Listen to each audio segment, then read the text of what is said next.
안녕하세요. 랜덤 지식 큐레이터 렌즈큐입니다.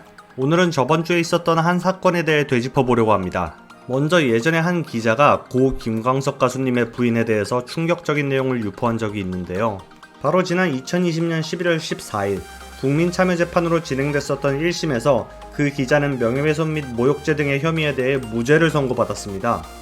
재판부의 설명이 다소 트렌디한데요. 요약해보면 일부 사실과 다른 내용도 있고 부적절한 표현이 섞여있긴 하지만 피고인의 그러한 행위가 공익적 목적을 가지고 있는 점은 부인할 수 없다.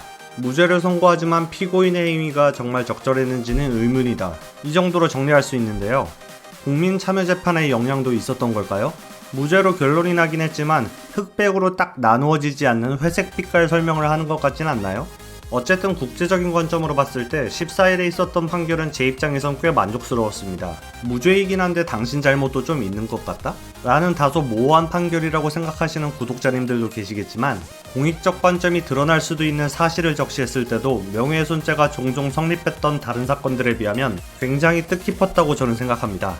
물론 우리나라 형법 제310조에서 사실 적시 행위가 오로지 공공의 이익에 관한 것일 때 처벌하지 않는다는 위법성 조각 사유도 있고 범위도 굉장히 넓게 부여한 편이지만 가끔 이해가 잘 안되는 일들도 있더라고요.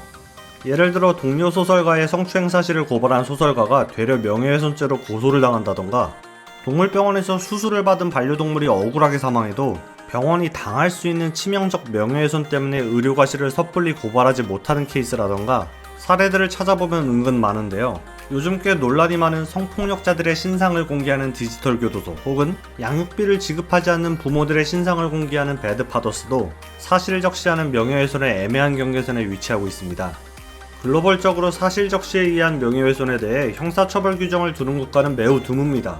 그리고 허위사실 적시라고 하여도 대부분 민사소송으로 풀어가는데요. 형사처벌 규정을 두는 나라는 대표적으로 한국과 일본입니다. 그런 점에서 이번 판결은 공익이 어느 정도 보이는 사실 혹은 공공의 이익이 있지만 허위가 조금 섞인 사실에 관해서 형사적으로 명예훼손죄를 적용할 여지가 없다라고도 느껴지는데요. 사실 적시에 의한 명예훼손죄가 표현의 자유를 침해한다고 주장하는 사람들의 분노를 다소 누그러뜨리지 않았나 생각도 됩니다. 다음은 항상 문자로 경각심을 일으켜주는 최악의 재난 코로나 얘기인데요.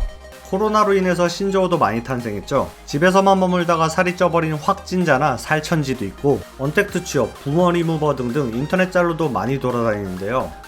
그 중에서도 부머 리무버는 2차 세계대전이 끝난 직후 베이비붐 시대에 태어났었던 노인들이 코로나로 인해 죽어가는 현상을 일컫는 말인데요. 미국에서는 노인 혐오를 대표하는 신조어라고 합니다. 한글로 바꾸면 꼰대를 제거해주는 전염병 정도로 해석할 수 있네요. 좀 선 넘었죠? 이 외에도 우울증 관련해서 코로나 블루라는 신조어도 있죠. 일상생활이 바뀌면서 집에 머무는 시간도 길어지고 무기력감을 느끼면서 우울증도 같이 오는 것을 뜻하는데요. 이제는 코로나 블루 단계를 넘어서서 코로나 레드를 조심해야 한다고 전문가들은 얘기합니다. 코로나 레드는 코로나 블루 상태가 지속되면서 그 감정이 분노로 폭발해버리는 상태를 뜻합니다. 코로나로 인한 스트레스가 지속되고 외부에서 그 원인을 찾는 분노가 점차 쌓여가면서 사소한 일에도 짜증을 내고 화를 내는 사람들이 많아졌다고 합니다. 실제로 미국이나 유럽 국가들에서는 코로나로 인한 이혼율이 증가하고 있는데요. 이런 현상을 코비 디보스라는 신조어로 표현하기도 합니다. 마지막으로 모든 것이 암담하다고 여기는 최악의 감정 상태를 코로나 블랙이라고 합니다. 오늘 내용은 여기까지입니다. 요번 주 금요일엔 청담동에 위치한 MCM 하우스에 가서 몇 가지 촬영을 진행할 예정인데요. 많은 관심 부탁드리겠습니다. 항상 건강 유의하시고 저는 그럼 이만 안녕.